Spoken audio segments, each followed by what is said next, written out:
Well, we are getting a much clearer view now of the moments just before the impact and the crash of the plane that went down in Addison's Airport last month. We want to warn you folks that the images from the dash cam video that we're about to show you may be troubling for some people.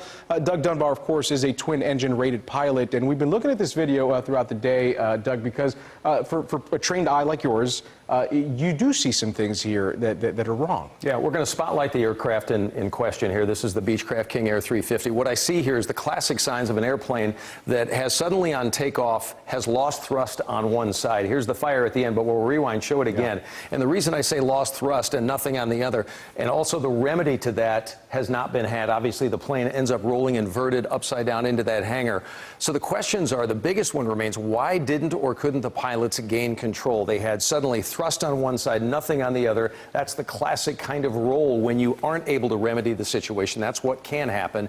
Anything dynamically with the plane, like weight and balance, those are questions we don't have answers to right now. The NTS may be onto something, but they haven't shared it yet. But that's kind of where things are right now. We certainly don't know, but those are parameters they'll look at. Why did that left engine go? Were they heavy? Yeah. Those are questions that need to be answered. You brought up the NTSB. One of the things that we do know from the cockpit voice recording that they've been able to retrieve is that they did hear some kind of confusion and maybe some acknowledgement of engine problem. What does that indicate? Well, the first thing, when you say the talk of an engine problem, that makes total sense. We can see it on the video. We'll slow the video down. You can see as the plane comes in here, what I want to do is go to the second frame and back where you see the plane come into that second gap of trees. You're going to see where it's almost sliding a little bit sideways through the air. It appears there may have been an engine issue already, and then obviously it comes to full roll here to the left and then goes into that hangar fully inverted. So the part other than that, which is obvious, that is concerning to me is the NTSB has heard confusion on the cockpit voice recorder.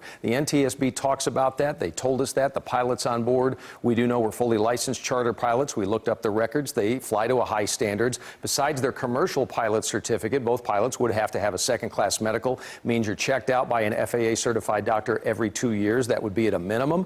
They would have been subject to FAA-required annual training to remain current on the type of aircraft that they're flying. Training that, by the way, throws all the emergencies at you, and that would include the loss of an engine on takeoff, which is critical. They would have been expected to be current on those skills required to handle that emergency.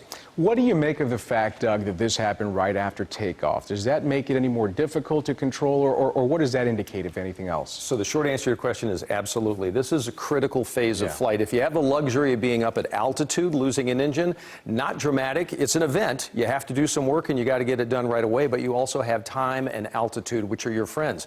When it becomes critical, Ken, is a moment like this. You're in the takeoff phase of flight. You are low, you're slow. The airplane's at a high angle of attack taking off with the wings. And now all of a sudden you have a really narrow envelope to react to something that's happening dramatically fast.